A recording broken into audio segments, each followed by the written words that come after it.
Good morning student. Welcome in online classes of business study class 12th. Today we will discuss a topic principle of management. Principle of management definition. Principle of management means एक guidelines हैं जो manager की help करती है management के work को अच्छे से परफॉर्म करने के लिए. ये जो प्रिंसिपल्स होते हैं ये साइंस के प्रिंसिपल की तरह ही काफ़ी रिसर्च करके बनाए गए हैं. बट मैनेजमेंट के प्रिंसिपल और साइंस के प्रिंसिपल में डिफरेंस यही होता है कि साइंस के प्रिंसिपल हर सिचुएशन में एक जैसे अप्लाई होते हैं, चाहे वो न्यूटन की थ्योरीज हो या फिर आइंस्टाइन्स की. बट मैनेजमेंट के जो प्रिंसिपल होते हैं वो सिचुएशन पे बेस होते हैं, सिचुएशन के अकॉर्डिंग अलग अलग तरीके से अप्लाई होते हैं क्योंकि वो ह्यूमन बिहेवियर पे बेस है और ह्यूमन का बिहेवियर ह्यूमन का जो बिहेवियर है वो चेंज होता रहता है. तो इसीलिए मैनेजमेंट के प्रिंसिपल अप्लाई करने का तरीका भी इनका सिचुएशन वाइज अलग अलग होता है. अब ये प्रिंसिपल मोस्टली दो लोगों ने बनाए हैं, Fayol's, Henry Fayol and F.W. Taylor. Henry Fayol is called father of general management and F.W. Taylor, Frederick Winslow Taylor, called father of scientific management. Next is feature of principle of management. ये principle of management के क्या features हैं? First, universal applicability means applicable जो है वो universally होता है, यानी चाहे बिज़नेस किसी भी डिफरेंट साइज़ का हो, स्मॉल, लार्ज, हर जगह ये प्रिंसिपल फॉलो किए जाते हैं. बट वही डिफरेंट सिचुएशन पे डिफरेंट तरीके से अप्लाई. जनरल गाइडलाइंस, ये सिंपली एक गाइडलाइंस हैं जो मैनेजर की हेल्प करती हैं, इनसे मैनेजमेंट वर्क अच्छे से होता है. Form by practice and experiment, ये जो प्रिंसिपल है वो एक दिन में नहीं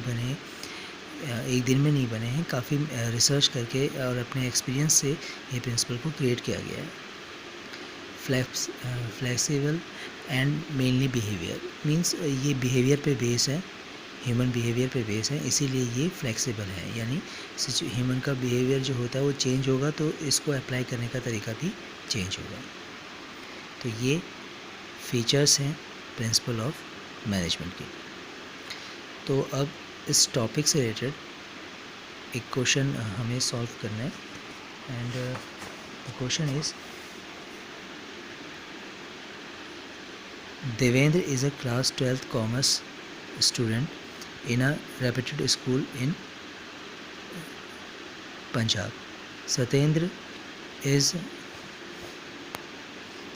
his elder brother who is doing his master in hospital administration from Delhi. After completing his BSc course during vacation, when Satyendra comes home, Devendra shows him the business study project that he is preparing on the topic principle of management. Satyendra tell him that these principles are also a part of MBA course curriculum at the beginners level as they form the core of management in practice, but he find this principle different from those pure science. In context of the above case, outline the concept of principle of management. इस पूरी story पे ये है कि Devendra 12th का student है, वो एक प्रोजेक्ट तैयार कर रहे हैं और सत्येंद्र उसके जो बड़े भाई हैं वो मास्टर की डिग्री ले रहे हैं हॉस्पिटल एडमिनिस्ट्रेशन में, और जहाँ वो बताते हैं कि वो भी क्या कहते हैं MBA कोर्स, उनके MBA के कोर्स में ये जो चीज़ें हैं वो भी शामिल हैं प्रिंसिपल ऑफ मैनेजमेंट. और ये जो प्रिंसिपल ऑफ मैनेजमेंट है वो प्योर साइंस से अलग है. तो पहला क्वेश्चन है कि कॉन्सेप्ट क्या है प्रिंसिपल ऑफ मैनेजमेंट का. तो वही कॉन्सेप्ट है कि प्रिंसिपल ऑफ मैनेजमेंट जो है वो क्या कहते हैं एक गाइडलाइंस हैं जो मैनेजर की हेल्प करते हैं और मैनेजमेंट इससे बढ़िया होता है. और why does Satyendra find the principle of management different from those pure science. Pure science से कैसे अलग है.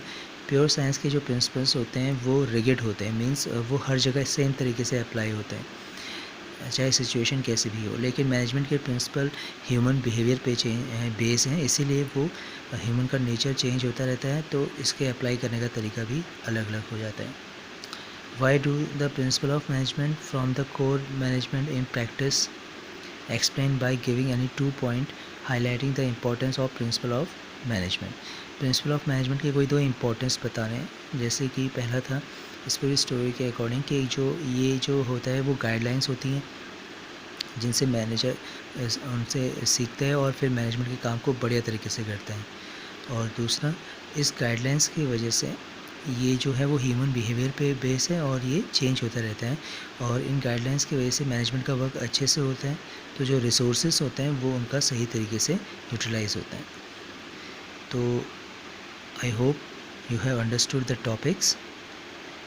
That's it for today. Thanks for watching.